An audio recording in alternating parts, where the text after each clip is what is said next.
Hey, hi, this is Manjuna Chandraya. Today we'll be learning how to use XLOOKUP formula. Today we'll be learning the basic XLOOKUP function. So I have a data here, employee number, name, designation, contact details, and the team.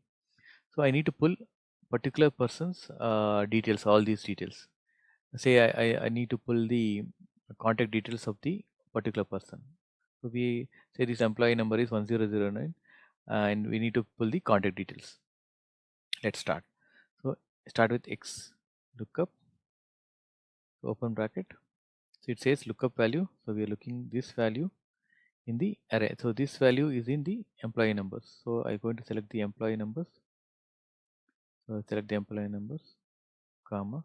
What we are trying to get the return. So it's, you can say return array. So we're looking for the contact details.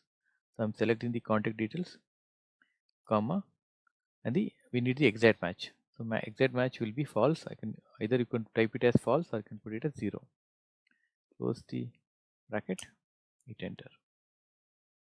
So you can see this contact details has been picked for this. Let's see if I put 1017, it is taking the 1017. This is the basic one. So let's say I want entire data, entire employee number, designation, contact, and the team all in for this particular employee. So for that, what we can do, again, you can use the XLOOKUP, open bracket, lookup value. We are looking for this employee number, lookup array. So we're looking this in the employee column. So I'm selecting the entire employee column, comma. Next is the return. So what you are trying to get the return. Return, we need all this information. So I'm going to select this employee name to employee team. So I select entire range because we need all the information.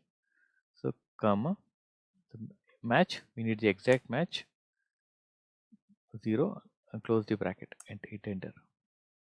So now you can see it has taken Satish and the name, designation, and the